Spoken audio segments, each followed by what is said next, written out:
Praise the Lord. இன்றைய சிந்தனைக்கு கதை ஒன்றை கேட்போமா?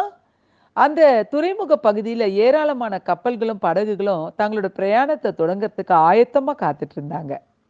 அங்க விக்டோரியா அந்த பெரிய கப்பல் வந்துச்சு.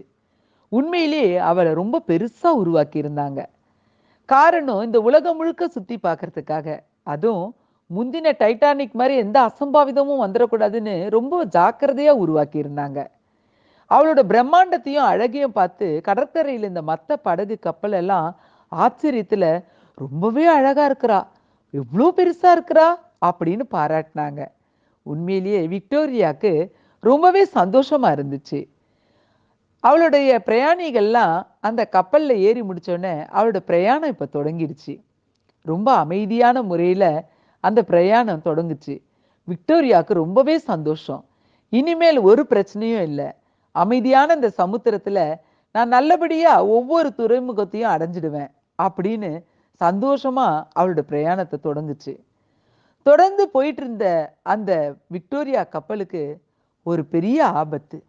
எங்கேயும் ஒரே இருட்டு, கார்மேகம் சூழ்ந்துருச்சு, மழை, ஒண்ணுமே தெரியல. அடுத்து எப்படி போறதுனே வழி தெரியல. விக்டோரியா மனசு குழம்ப ஆரம்பிச்சிருச்சு. அவ்வளவுதான், எல்லாமே முடிஞ்சு போச்சு. முந்தின டைட்டானிக் அக்காவோட நிலைமை தான் எனக்கும். நான் எப்படி இனிமேல் போக முடியும்? எங்கேயாவது மாலுமி தெரியாம இடிச்சிட்டாருன்னா நான் நொறுங்கிடுவேனே, நான் முழுகிடுவேனேன்னு புலம்ப ஆரம்பிச்சிருச்சு. இதோ தூரத்துல அந்த துறைமுகத்தோட வெளிச்சம் தெரிஞ்சிச்சு. அந்த கலங்கரையோட வெளிச்சம் தெரிஞ்சிச்சு. மாலுமி மெதுவா கப்பலை அந்த பக்கமா திசை திருப்பி ஓட்ட ஆரம்பிச்சிட்டாரு. விக்டோரியாக்கு கொஞ்சமா நிம்மதி இப்போ மனசுல வந்துருச்சு. ஆமாங்க, நம்ம வாழ்க்கையில எல்லா நிலைமைகளும் சரியா இருக்கும்போது நம்ம ரொம்ப சந்தோஷமா நம்ம வாழ்க்கை பிரயாணத்துல இருப்போம். திடீர்னு பிரச்சனைகளுக்கு மேல பிரச்சனை, போராட்டத்துக்கு மேல போராட்டம், அடுத்து எப்படி போறதுனே தெரியல. நல்லா இருந்த பிசினஸ்ல தேவையில்லாத கடன் சுமைகள், இப்படி ஏராளமான போராட்டங்கள்.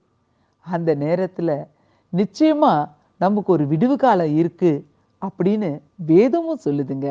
ஆமா, மீகா 7:8, நான் இருளிலே உட்கார்ந்தால் கர்த்தர் எனக்கு வெளிச்சமாய் இருப்பார்.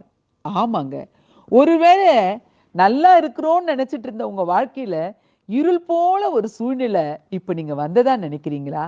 தைரியமா இருங்க. கர்த்தர் உங்களுக்கு வெளிச்சமா இருக்கிறேன்னு சொல்லியிருக்கிறாருங்க.